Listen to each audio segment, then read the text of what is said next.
Mina adalah tempat Nabi Ibrahim alaihissalam melaksanakan perintah Allah Subhanahu wa Ta'ala untuk menyembelih putranya, Ismail alaihissalam. Sebelum mereka sampai di tempat yang dituju, tiba-tiba iblis datang dalam wujud manusia, menggoda Nabi Ibrahim alaihissalam agar menghentikan niatnya tersebut. Namun dengan penuh keyakinan dan ketakwaan kepada Allah Subhanahu wa Ta'ala, Ibrahim alaihissalam tetap melaksanakan perintah itu. Ia tahu tujuan iblis pada hakikatnya adalah untuk mengajak melanggar perintah Allah. Karena itu, Nabi Ibrahim kemudian mengambil 7 batu kerikil dan melemparnya ke iblis. Inilah yang disebut jumrah ula. Tak berhasil memengaruhi Ibrahim alaihissalam, iblis lalu datang membujuk Siti Hajar, istri Nabi Ibrahim. Iblis memengaruhi Hajar dengan perhitungan, seorang ibu pasti tak akan sampai hati membiarkan buah hatinya disembelih. Tapi Hajar menolak dan melempari iblis dengan batu kerikil. Lokasi pelemparan Hajar itu kemudian dijadikan tempat melempar jamrah wusta. Langkah iblis tidak berhenti di situ. Dia beralih kepada Ismail alaihissalam, putra Ibrahim Hajar, yang dianggapnya masih memiliki keimanan dan ketakwaan yang rapuh.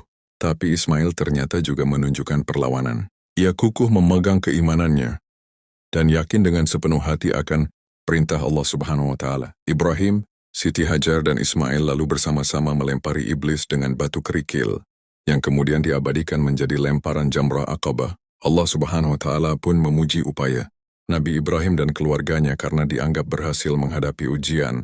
Al-Quran menceritakan ikrar iblis yang dinilai sesat dan dilaknat oleh Allah Subhanahu wa Ta'ala setelah menolak perintah untuk bersujud kepada Adam alaihissalam dan minta diberi kesempatan hidup hingga manusia dibangkitkan pada hari kiamat.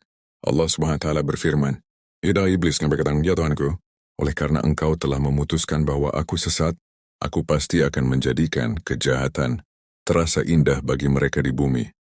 Dan aku akan menyesatkan mereka semuanya, semestian kecuali hamba-hambamu yang terpilih di antara mereka 40."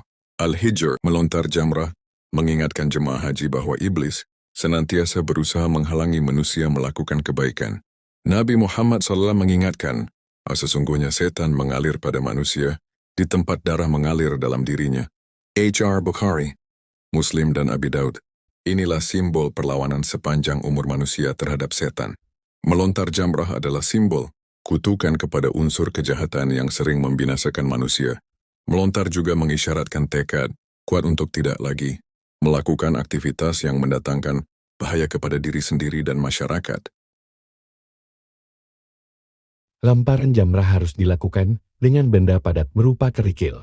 Tidak boleh dengan benda cair atau benda lembek. Lemparan tidak cukup sekali, tapi 7 kali, dan harus mengenai sasaran. Ini artinya perlawanan terhadap setan dan sifat-sifatnya harus dilakukan secara ulet dan sekuat tenaga. Sifat-sifat syaitaniah yang cenderung destruktif harus dikeluarkan, dilemparkan, dan dibuang sekuat tenaga dari dalam diri manusia. Proses mengeluarkan dan melemparnya harus dipastikan tepat agar tidak salah sasaran dan dilakukan dengan niat yang kokoh, berulang kali, terus-menerus hingga kejahatan benar-benar sirna dari dalam diri manusia. Setan tidak akan pernah berhenti menggoda manusia dan godaannya tidak mudah dirasakan.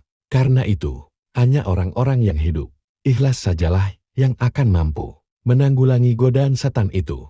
Nabi Ibrahim selamat dari godaan iblis karena keikhlasannya menjalani hidup untuk menaati perintah-perintah Allah meskipun menghadapi ujian sangat berat untuk menyembelih putranya, Ismail. Melontar jamarat pada intinya memiliki hikmah yang sangat besar. Sebagai lambang melempar iblis yang dilaknat oleh Allah, yang kemudian dikenal dengan Jamrah El-Sughra, Jamrah Wustat Saniyah, dan Jamrah Aqabah Kubra.